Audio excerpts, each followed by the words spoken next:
أعوذ بالله من الشيطان الرجيم. بسم الله الرحمن الرحيم. وما أنفقتم من نفقة أو نذرتم من نذر فإن الله يعلمه وما للظالمين من أنصار. إن تبدوا الصدقات فنعما هي وإن تخفوها وتؤتوها الفقراء فهو خير لكم ويكفر عنكم من سيئاتكم والله بما تعملون خبير. ليس عليك هداهم ولكن الله يهدي من يشاء. وما تنفقوا من خير فلأنفسكم وما تنفقون إلا ابتغاء وجه الله وما تنفقوا من خير يوفى إليكم وأنتم لا تظلمون. للفقراء الذين أحصروا في سبيل الله لا يستطيعون ضربا في الأرض يحسبهم الجاهل أغنياء من التعفف تعرفهم بسيماهم لا يسألون الناس إلحافا. وما تنفقوا من خير فإن الله به عليم. الذين ينفقون أموالهم بالليل والنهار سرا وعلانية فلهم أجرهم عند ربهم ولا خوف عليهم ولا هم يحزنون. صدق الله العظيم.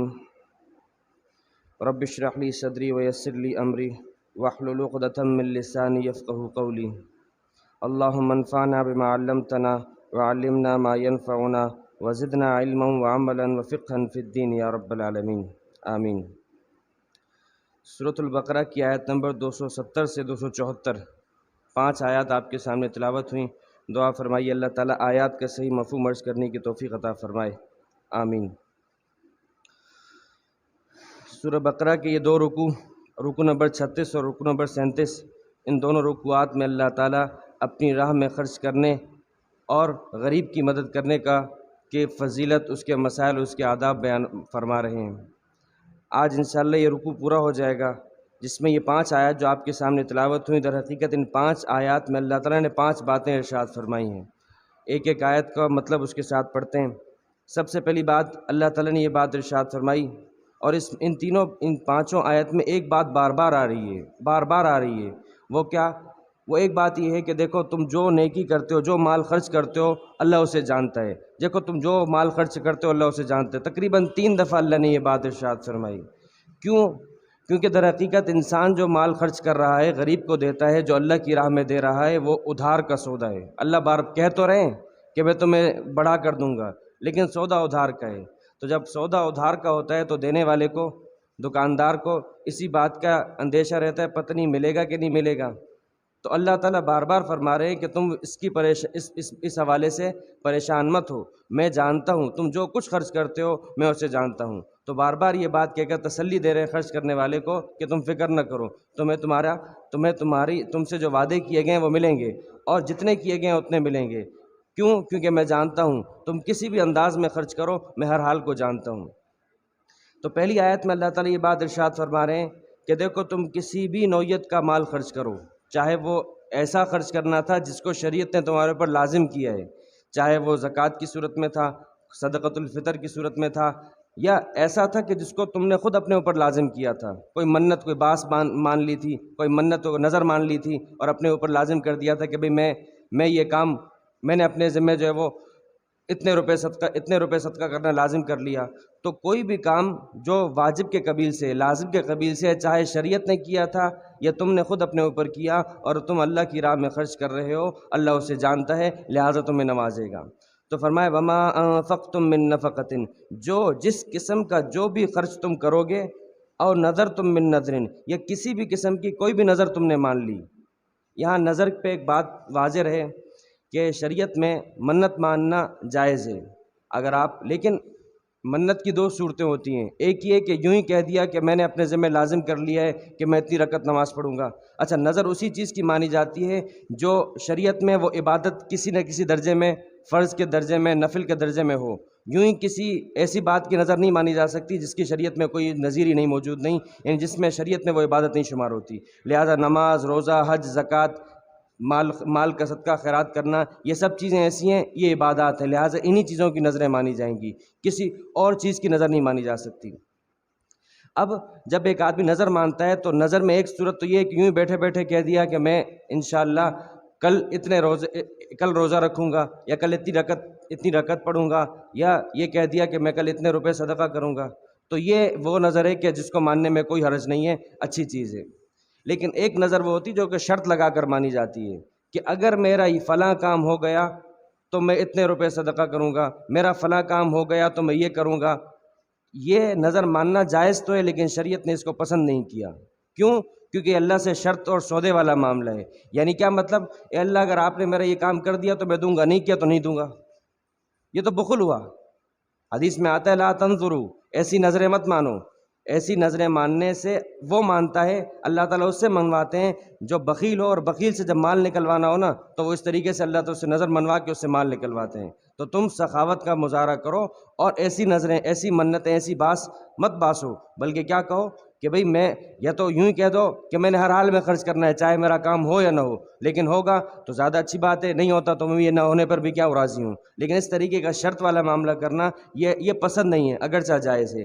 تو فرمایا جس بھی قسم کا تم اللہ کی راہ میں خرچ کرو یا کوئی نظر مان کے کرو، فإن اللہ یعلم، تو اللہ تعالیٰ اسے جانتا ہے۔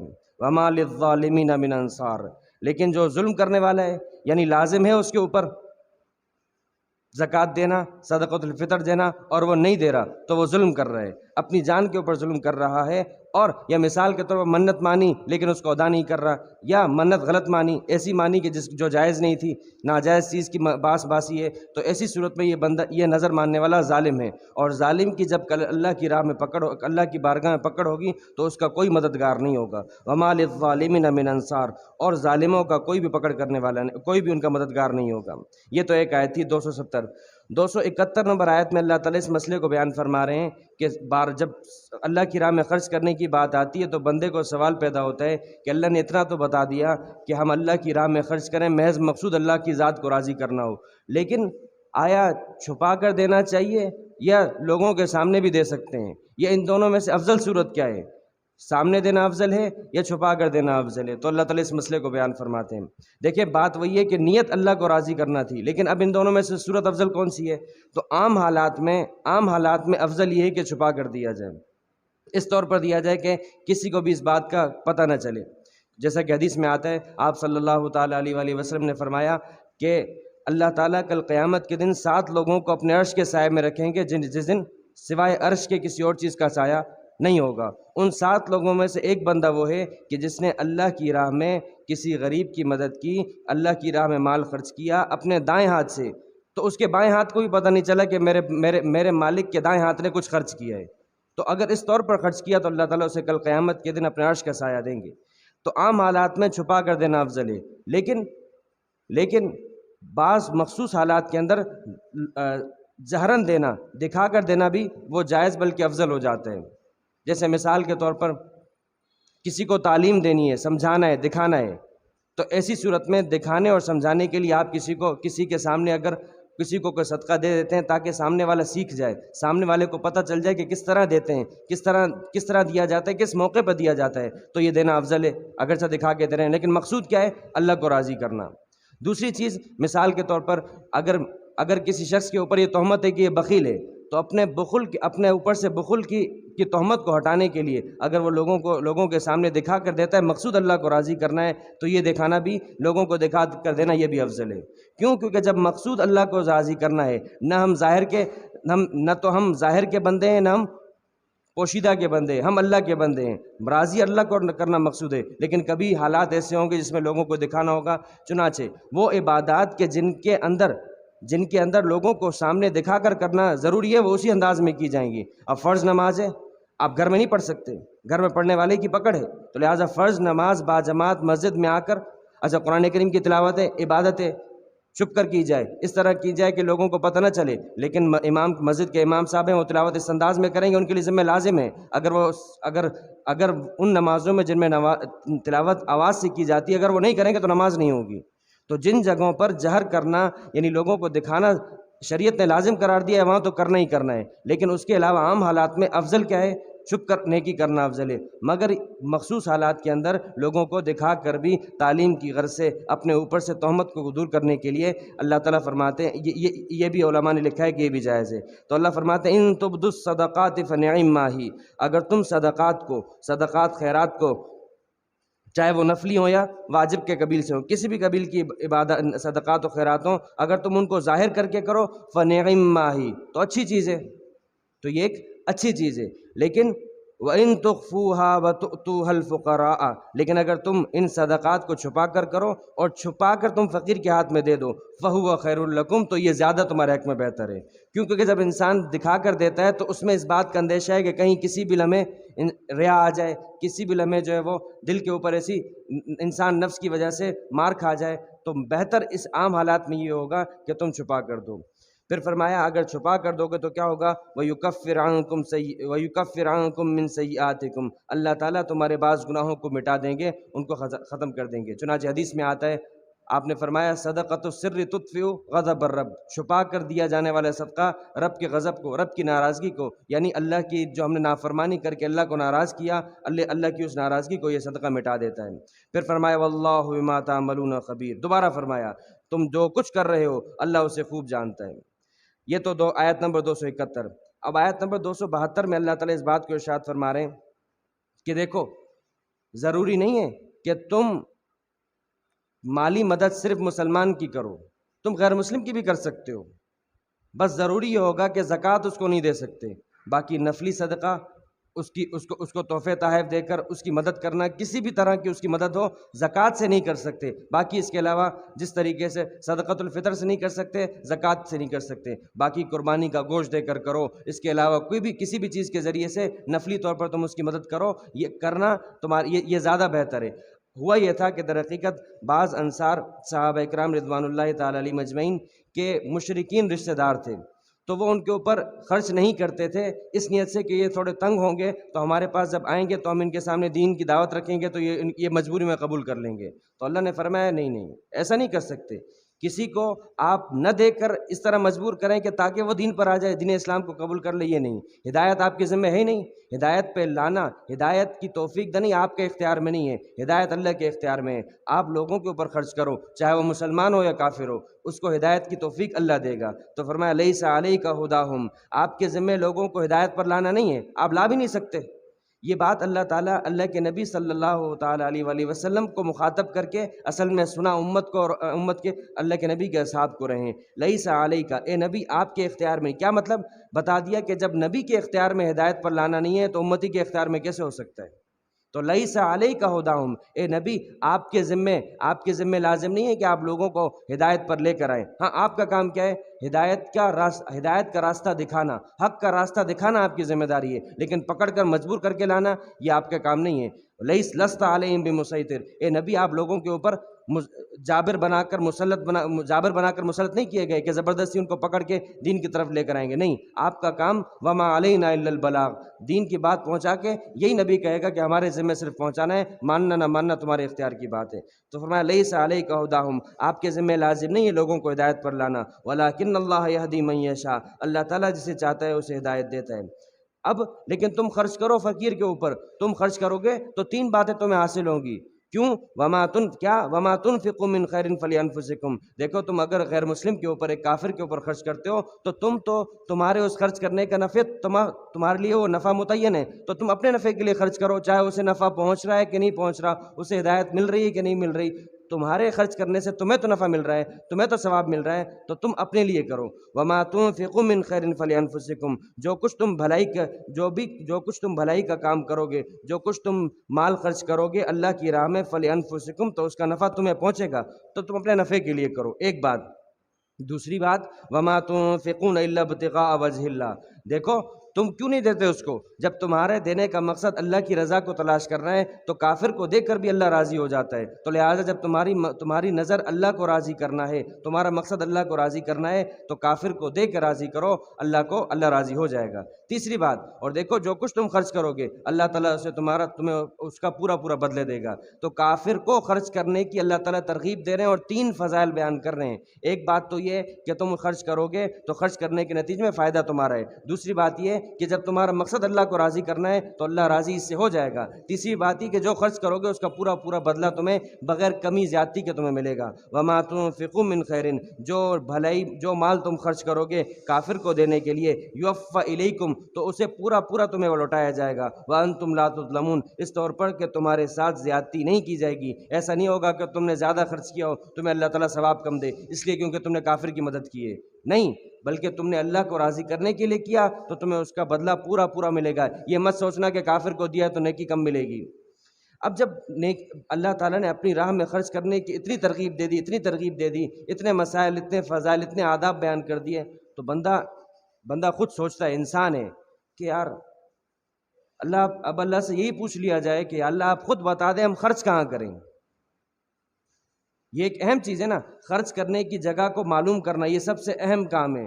تو اللہ تعالیٰ فرماتے ہیں مجھے معلوم ہے، اتنا کچھ سن لینے کے بعد تمہارے اندر خود یہ داعیہ پیدا ہوگا، یہ سوال پیدا ہوگا کہ ہمیں یہ بھی بتا دیا جائے کہ ہم خرچ کہاں کریں۔ تو اللہ تعالیٰ آیت نمبر 273 کے اندر یہ بتا رہے ہیں کہ میں تمہیں بتاتا ہوں تم خرچ کہاں کرو۔ یعنی ویسے تو اس کے علاوہ بھی جگہ ہیں، لیکن یہ جگہ ایک ایسی جگہ ہے کہ جہاں پر خرچ کرنا کیا سب سے بہتر ہوگا۔ فرمایا للفقراء، ان فقیروں کو دو جن فقیروں میں 5 صفات پائی جاتی ہیں۔ الذین احصروا فی سبیل اللہ لا یستطیعون ضربا فی الارض یحسبهم الجاہل اغنیاء من التعفف تعرفهم بسیماہم لا یسألون الناس الحافا۔ 5 صفات بیان کر کے اللہ نے کہا ایسے فقیر کی مدد کرو۔ تو پہلی بات تو کیا؟ للفقراء۔ جب للفقراء کہا تو معلوم ہوا امیر کو نہیں دے سکتے، کسی بھی مالدار کو زکوٰۃ صدقات دینا یہ جائز نہیں ہے۔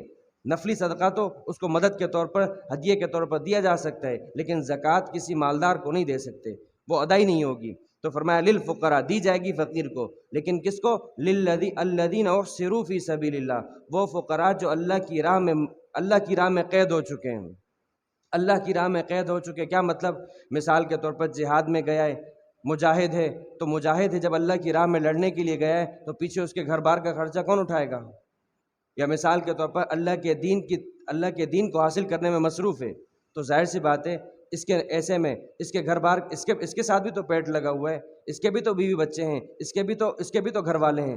تو یہ اگر اللہ کی راہ میں اپنے آپ کو علم میں لگا دیا ہے تو اس نے گویا کہ اپنے آپ کو قید کر دیا ہے۔ تو لہٰذا اس کا خرچہ اٹھانا یہ علاقے والوں کے مالداروں کے ذمہ لازم ہے۔ اسی طریقے سے مثال کے طور پر اگر مسجد کے امام صاحب ہیں تو انہوں نے بھی اپنے آپ کو پابند کر دیا، انہوں نے 5 وقت نماز کے لیے حاضر ہونا ہے، ورنہ ایک عام آدمی جس وقت جہاں چاہے نماز پڑھنا چاہے پڑھ سکتا ہے، لیکن وہ تو پابند ہے، اس نے تو آنا ہے، اس نے سارے کام اسی حساب سے کرنے ہوگے کہ میں نے نماز کے وقت پہنچنا ہے، اور اپنے کاروبار، اپنی زندگی کا گزر بسر بھی اسی حساب سے ہوگا۔ تو اب ایسے شخص کو جس نے اپنے آپ کو محبوس کر دیا، اپنے آپ کو قید کر دیا اللہ کی راہ میں، تو اس کا خرچ اٹھانا یہ علاقے والوں کی ذمہ داری ہوگی۔ اور یہ بات واضح رہے، اگر مسجد کے امام صاحب کو، مؤذن کو، یا اگر قرآن کریم پڑھانے والے کو اگر ہم پیسے دے رہے ہیں، اجرت دے رہے ہیں، تو یہ اجرت اس وجہ سے نہیں دے رہے کہ وہ قرآن پڑھا رہا ہے، یہ اجرت اس وجہ سے نہیں دے رہے کہ وہ نماز پڑھا رہا ہے، یہ اجرت اس وجہ سے نہیں دے رہے کہ اذان دے رہا ہے۔ یہ چیزیں تو ایسی ہیں، ان نیکیوں پر اجرت نہیں دی جا سکتی، لینا ہی جائز نہیں ہے۔ البتہ ہم اجرت اس بات کی دے رہے ہیں کہ اگر یہ امام صاحب اس جگہ نہ ہوتے، کوئی اور کام کر رہے ہوتے، تو اس جگہ کوئی اور کام کرتے تو ان کے معاشی حالات بہتر ہوتے۔ تو انہوں نے چونکہ اپنے آپ کو یہاں پابند کر دیا ہے، تو اس پابندی کی وجہ سے ہمیں اجرت دے رہے ہیں، تو پابند کر دیا اپنے آپ کو، پابندی کی اجرت دی جا رہی ہے، ایسا نہیں ہے کہ نماز پڑھانے کی اجرت دے رہے ہیں۔ تو فرمایا سب سے پہلے ایسے لوگوں کو ڈھونڈو جنہوں نے اللہ کی راہ میں اپنے آپ کو بند کر دیا ہے، اپنے آپ کو قید کر دیا ہے، پابندیوں میں ڈال دیا ہے، تو ایسے لوگوں کو، ایسے فقراء کو تلاش کرو۔ اور یہ تو ان کی ایک صفت ہے، ان کی ایک کوالٹی ہے۔ دوسرا، لا یستطیعون ضربا فی الارض، ظاہر سی بات ہے جب اپنے آپ کو تنگ کر دیا تو لا یستطیعون ضربا فی الارض، زمین میں چلت پھرت نہیں کر سکتے، اپنی مرضی سے عام طور سے وہ نہیں چلتے، یعنی اگرچہ جا سکتے تھے، طاقت تھی، صلاحیت تھی، جسمانی طور پر جوان تھے، کر سکتے تھے، لیکن کیوں نہیں کر رہے؟ اپنے آپ کو لوگوں کی فرض نمازوں کے لیے پابند بنا دیا کہ میں نے لوگوں کی فرض نمازیں ادا کروانی ہیں، لہٰذا ایسے لوگوں کا خرچہ یہ مالداروں کے ذمہ لازم ہے۔ پھر فرمایا تیسری صفت، یحسبهم الجاہل اغنیاء من التعفف، یہ لوگ ایسے ہوتے ہیں، یہ ایسے لوگ ہوتے ہیں کہ جن کو ایک ناواقف آدمی مالدار سمجھتا ہے۔ کیوں؟ کیونکہ انہوں نے اپنے آپ کو لوگوں کے سامنے ہاتھ پھیلانے سے بچا کے رکھا ہے، عفت اور پاک دامنی کی زندگی گزار رہے ہیں، تو لوگ سمجھتے ہیں ان کا تو گزر بسر ہو رہا ہے۔ تو وہ مالدار جو کہ ناواقف ہے، لوگوں کے حالات سے واقف نہیں ہے، تو ان کی کیفیت کو دیکھ کے سمجھتا ہے اس کے پاس تو بہت کچھ ہے، تبھی مانگنے کے لیے نہیں آتا، اگر ہوتا تو مانگنے کے لیے، اگر اس کو ضرورت ہو تو مانگنے کے لیے آتا نہیں۔ عفت ایک ایسی چیز ہے، حدیث میں آتا ہے آپ صلی اللہ تعالیٰ علیہ وآلہ وسلم نے حضرات صحابہ اکرام کو طرح طرح سے اس بات کی ترغیب دی کہ مخلوق کے آگے سوال کرنے سے بچو، مخلوق کے آگے سوال کرنے سے بچو۔ آپ علیہ الصلوۃ والسلام نے فرمایا کہ جو شخص مالدار بننے کے لیے لوگوں کے آگے سوال کرتا ہے، اپنے پاس اس کے گزر بسر کا سامان موجود ہے لیکن پھر بھی لوگوں کے آگے در پہ جاتا ہے، ان سے سوال کرتا ہے، تو اللہ کے نبی فرماتے ہیں کل قیامت کے دن ایسا شخص آئے گا تو اس کا چہرہ نوچا ہوا ہوگا، اس نے یوں کہ گویا کہ اس کے چہرے کو کسی شخص نے اپنے ناخنوں سے نوچا ہے، اس کے چہرے پر ایک بوٹی کا نشان، ایک بوٹی بھی نہیں ہوگی، ایک گوشت کا ٹکڑا بھی نہیں ہوگا، کیوں؟ کہ اس نے اپنے آپ کو، اور یہی بات حدیث میں فرمایا آپ علیہ الصلوۃ والسلام نے کہ جس شخص کے ساتھ کوئی حالات تنگی کے لگ گئے، مصیبت پڑ گئی اور اس نے لوگوں کے سامنے اپنی شکوہ شکایت کی، تو اللہ قریب ہے کہ اللہ تعالیٰ اس کی ضرورت پوری نہ کریں، لیکن اس کے مقابلے میں جس شخص کو کوئی ضرورت اور حاجت لاحق ہوئی، اس نے لوگوں کے بجائے اللہ کے دروازے پر دستک دی، تو اللہ تعالیٰ یقیناً اس کی حاجت اور ضرورت کو پورا کریں گے۔ تو اللہ کے دیکھیں، یہ ہے اسلام، یہ ہے اللہ کے نبی کی تعلیمات کہ مالدار کو پابند کیا جا رہا ہے کہ تم دو، تم ہر حال میں دو، غریب کو کہا جا رہا ہے کہ تم بلا وجہ سوال مت کرو۔ تو دونوں اسی سے اعتدال آتا ہے معاشرے کے اندر، نہ اس کو بالکل آزاد چھوٹ دے دی، نہ اس کو بالکل چھوٹ دے دی کہ تم اپنی مرضی تم چاہو تو تمہیں نہ دینے کا اختیار ہے، اور اس کو بھی کہہ دیا تم جب چاہو مانگ سکتے ہو، نہیں، اس کو نہ مانگنے کا پابند کیا جا رہا ہے، اس کو دینے کا پابند کیا جا رہا ہے۔ تو اس سے کیا ہوگا؟ معاشرے کے اندر اعتدال آئے گا۔ تو فرمایا کہ ان لوگوں کی علامت کیا ہے کہ ان کو ایک مالدار آدمی، ایک ناواقف آدمی مالدار سمجھتا ہے۔ کیوں؟ کیونکہ انہوں نے دستے سوال دراز نہیں کیا، اپنا ہاتھ مخلوق کے آگے پھیلایا نہیں ہے، تو لوگ سمجھتے ہیں کہ یہ تو بڑے مالدار ہیں۔ لیکن چوتھی صفت کیا ہے؟ تعارفہم بسیماہم، جو اصل مردم شناس لوگ ہوں گے نا، وہ ان کے چہرے کے حالات سے پہچان لیں گے کہ یہ جو چہرے ہیں نا ان کے، یہ بظاہر ان کے چہرے کے اوپر فقر و فاقہ نظر آتا ہے، تو تعارفہم بسیماہم، چہرے سے پتہ چل جائیں گے اگرچہ مانگ نہیں رہے ہوں گے۔ اور یہ آیات در حقیقت ان لوگوں کے بارے میں نازل ہوئی تھی جن میں حضرات صحابہ اکرام کی وہ جماعت تھی جو مسجد نبی میں اپنے آپ کو اللہ تعالیٰ کے نبی صلی اللہ تعالیٰ علیہ وآلہ وسلم سے دین کا علم سیکھنے کے لیے پابند کر دیا تھا، اور وقت پڑتا تو جہاد کے لیے چلے جاتے تھے، ورنہ وہیں اپنے آپ کو پابند کیا ہوا تھا، اصحاب صفہ کہلاتے تھے۔ تو اس آیت کے اولین مصداق پہلے مراد وہ شخص تھے، قرآن کریم ان لوگوں کی طرف اشارہ کر رہے ہیں۔ تو فرمایا ان لوگوں کی کوئی یہ مانگتے نہیں ہیں، لیکن ان کے چہرے کے اوپر، چنانچہ حضرت ابو ہریرہ رضی اللہ تعالیٰ عنہ انہی اصحاب کرام میں سے تھے، تو فرماتے تھے ایسا فقر و فاقہ مجھے لاحق تھا، کبھی کبھار بھوک کی وجہ سے ایسی کیفیت ہو جاتی تھی کہ دورہ پڑتا تھا تو بھوک کی وجہ سے گر جاتا تھا، لوگ یہ سمجھتے تھے کہ مجھے مرغی کا دورہ پڑا ہے، حالانکہ کوئی مرغی کا دورہ نہیں تھا، کئی دن گزر جاتے تھے کہ کھانے کو کوئی نوبت نہیں ملتی، کھانے کے لیے کوئی چیز نہیں ملتی تھی۔ تو فرماتے تھے کہ میں سوال نہیں کرتا تھا، لیکن میں مالدار صحابہ اکرام کے پاس جا کر ان سے قرآن کریم کی کوئی تفسیر پوچھتا تھا، تاکہ میں ان کے پاس جاؤں گا تو میری حالت دیکھ کے سمجھ جائیں گے کہ اس کو کسی چیز کی ضرورت ہے، لیکن مانگتے پھر بھی نہیں تھے۔ تو فرمایا ان لوگوں کی علامت کیا ہے؟ پانچویں صفت، لا یسألون الناس الحافا، یہ لپٹ کر لوگوں سے سوال نہیں کرتے، بالکل چپک گئے بالکل جو ہے کیا نام ہے، اس طور پر چپک کے سوال کرنا یہ جائز نہیں ہے، یہ مناسب نہیں ہے۔ کیوں؟ کیونکہ ایسا کرنا یہ خود ایک ایسی چیز ہے کہ لوگوں کے مخلوق کے آگے ہاتھ پھیلانا ہے۔ ایک نقصان تو یہ، دوسرا نقصان یہ کہ ایسا کرنے سے اپنی عزت نفس کو مجروح کرنا ہے، تیسرا نقصان یہ کہ جس سے مانگ رہے ہو اس کو بھی تو تکلیف ہو رہی ہے، تو اس کی تکلیف کا خیال رکھو، ایسا کرنا یہ مناسب نہیں ہے۔ تو لا یسألون الناس الحافا، یہ لوگ لپٹ کر سوال نہیں کرتے۔ تو جن لوگوں کی یہ کیفیت ہے کہ انہوں نے اپنے آپ کو اللہ کی راہ میں قید کر دیا، زمین میں چلت پھرت نہیں کر سکتے کیونکہ اللہ کی راہ میں مشغول ہیں۔ دوسرا، مالدار ایک ناواقف آدمی انہیں مالدار سمجھ رہا ہے ان کے سوال نہ کرنے کی وجہ سے۔ چوتھی چیز یہ کہ یہ ان کی فقر، ان کا فقر و فاقہ، ان کے حالات ان کے چہروں سے پتہ چلتے ہیں۔ اور پانچویں چیز یہ کہ لپٹ کر سوال نہیں کرتے۔ تو جن لوگوں کے اندر یہ کیفیات جمع ہو جائیں تو ان کی مدد پہلے کرو بنسبت اس کے کہ جو آپ کے آگے آ کے سوال کر رہے۔ وہ سفید پوش، حاصل خلاصہ یہ کہ سفید پوش کی مدد کرو کہ جو مانگ نہیں رہا، تو اس کا زیادہ خیال کرو۔ تو اللہ تعالیٰ نے یہ بات ارشاد فرمائی کی تھی کہ تم نے مال کہاں خرچ کرنا ہے۔ پھر دوبارہ کہا وما تنفقوا من خیر، دیکھو جو مال خرچ کرو گے فإن اللہ بہ علیم، اللہ تعالیٰ اسے خوب جانتا ہے۔ آخری آیت نمبر 274 فرماتے ہیں الذین ينفقون اموالهم باللیل والنہار سرا وعلانیہ فلہم اجرہم عند ربہم ولا خوف علیہم ولا هم یحزنون۔